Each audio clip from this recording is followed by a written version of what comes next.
to make a hard-headed, evidence-based, dare I say lawyerly case for rethinking how we run our businesses. So, ladies and gentlemen of the jury, take a look at this. This is called the candle problem. Some of you might have seen this before. It was created in 1945 by a psychologist named Carl Duncker. Carl Duncker created this experiment that's used in a whole variety of experiments in behavioral science. And here's how it works. Suppose I'm the experimenter. I bring you into a room. I give you a candle, some thumbtacks, and some matches. And I say to you, your job is to attach the candle to the wall so the wax doesn't drip onto the table. Now, what would you do? Many people begin trying to thumbtack the candle to the wall. Doesn't work. Some people, and I saw somebody kind of make the motion over here, some people have a great idea where they light the match, melt the side of the candle, try to adhere it to the wall. It's an awesome idea. Doesn't work. And eventually, after 5 or 10 minutes, most people figure out the solution, which you can see here. The key is to overcome what's called functional fixedness. You look at that box and you see it only as a receptacle for the tacks, but it can also have this other function as a platform for the candle. It's a candle problem. Now, I want to tell you about an experiment using the candle problem done by a scientist named Sam Glucksberg, who's now at Princeton University in the US. This shows the power of incentives. Here's what he did. He gathered his participants and he said, I'm going to time you how quickly you can solve this problem. To one group, he said, I'm going to time you to establish norms, averages, for how long it typically takes someone to solve this sort of problem.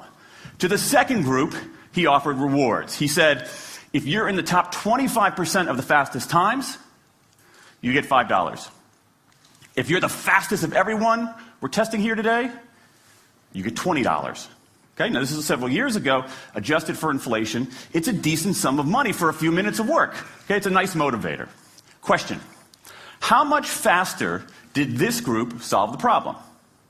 Answer, it took them on average 3.5 minutes longer. 3.5 minutes longer. Now this makes no sense, right? I mean, I'm an American, I believe in free markets, that's not how it's supposed to work, right? If you want people to perform better, you reward them, right? Bonuses, commissions, their own reality show, incentivize them. That's how business works. But that's not happening here. We've got an incentive designed to sharpen thinking and accelerate creativity, and it does just the opposite. It dulls thinking and blocks creativity. And what's interesting about this experiment is that it's not an aberration. This has been replicated over and over and over again for nearly 40 years. These contingent motivators. If you do this, then you get that. Work in some circumstances, but for a lot of tasks, they actually either don't work or often they do harm. This is one of the most robust findings in social science and also one of the most ignored. Science, there is a mismatch between what science knows and what business does. And what's alarming here is that our business operating system, think of the set of assumptions and protocols beneath our businesses, how we motivate people, how we apply our human resources. It's built entirely around these extrinsic motivators, around carrots and sticks. That's actually fine for many kinds of 20th century tasks. But for 21st century tasks, that mechanistic reward and punishment approach doesn't work, often doesn't work, and often does harm. Let me show you what I mean. Let me give you an example of what I mean. Let me marshal the evidence here, because I'm not telling you a story, I'm making a case, ladies and gentlemen of the jury. Some evidence. Dan Ariely, one of the great economists of our time, he and 3 colleagues did a study with some MIT students. They gave these MIT students a bunch of games that involved creativity and motor skills and concentration. And they offered them for performance 3 levels of rewards. Small reward, medium reward, large reward. Okay? Do really well, you get the large reward, on down. What happened? As long as the task involved only mechanical skill, bonuses worked as they would be expected. The higher the pay, the better the performance. Okay? But once the task called for even rudimentary cognitive skill, a larger reward led to poorer performance. Then they said, okay, let's see if there's any cultural bias here. Let's go to Madurai, India and test this. Reward standard of living is lower. In Madurai, a reward that's modest by North American standards is more meaningful there. Same deal. A bunch of games, 3 levels of rewards. What happens?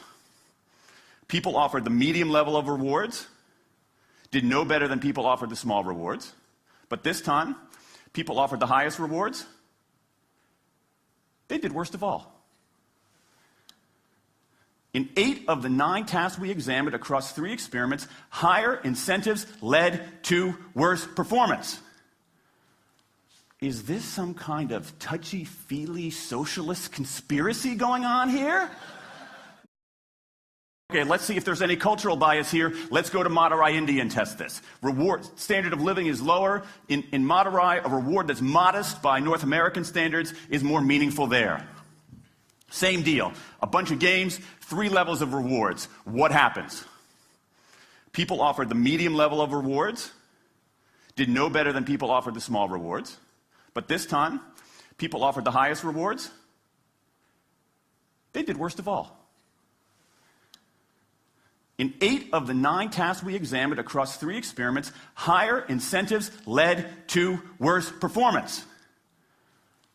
Is this some kind of touchy-feely socialist conspiracy going on here?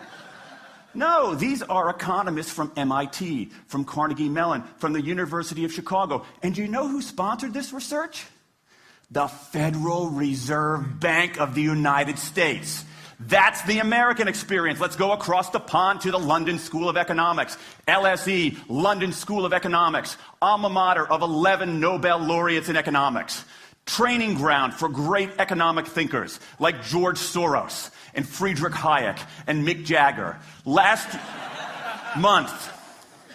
Just last month, economists at LSE looked at 51 studies of pay-for-performance plans inside of companies. Here's what the economists there said. We find that financial incentives can result in a negative impact on overall performance.